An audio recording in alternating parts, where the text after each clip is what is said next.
అనకాపల్లి జిల్లా నర్సీపట్నంలో మహిళల ఆరోగ్య పరిరక్షణకు స్వస్థనారి స్వశక్తి పరివార్ అభియాన్ శిబిరం ఎంతో దోహదపడుతుందని స్పీకర్ చింతకాయల అయ్యన్న పాత్రుడు అన్నారు.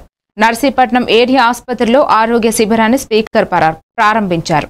ఈ సందర్భంగా ఏర్పాటు చేసిన ప్రతి స్టాల్ను సందర్శించి వివరాలు తెలుసుకున్నారు.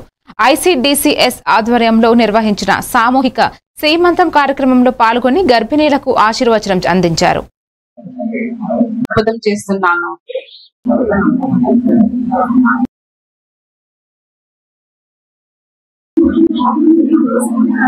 ట్రీట్మెంట్ కావాలంటే విశాఖపట్నం ఉండాలనుకుంటే కేజీహెచ్ లో ఒక వార్డు, చిన్న వార్డు కూడా ఎలక్ట్ చేశారు. ఇక్కడ ఉండడానికి ఎన్ని ఏర్పాట్లు చేశారు. దీన్ని అందరూ వాడుకోవాల్సిన అవసరం ఉందని చెప్పి ఈ సందర్భంలో మనం చేస్తాను. అందరూ ఆరోగ్యంగా ఉండాలని చెప్పి నా కోరిక, ప్రభుత్వం కోరిక. అసలు చేయొద్దండి. ఆరోగ్యం కూడా మన ముఖ్యం. ఆరోగ్యం ఉంటే కదా మనం ఏ పని చేయగలం. ఆరోగ్యం లేకపోతే ఏం చేయగలం, ఏం చేయలేం. ఆరోగ్యం కాబట్టి మంచి స్కీమ్ ఇది.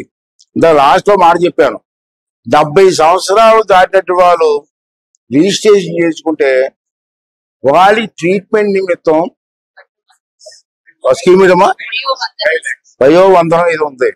ఆ స్కీమ్ లో 5 లక్షల రూపాయలు వస్తుంది.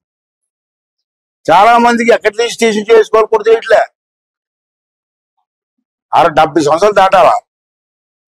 ఆధార్ కార్డు మీద ఉంటారు, ఏజ్ ఎన్ని ఉంటాయి కదా, దాన్ని బట్టి రిజిస్ట్రేషన్ చేసుకుంటే ఆ రిజిస్ట్రేషన్ ఎలా చేసుకోవాలో కొంచెం తెలుసుకొని చేయించుకుంటే 70 సంవత్సరాలు దాటిన తర్వాత మాకు వీక్ అవుతాం ఆటోమేటిక్ గా, ముసలి వయసు వస్తుంది.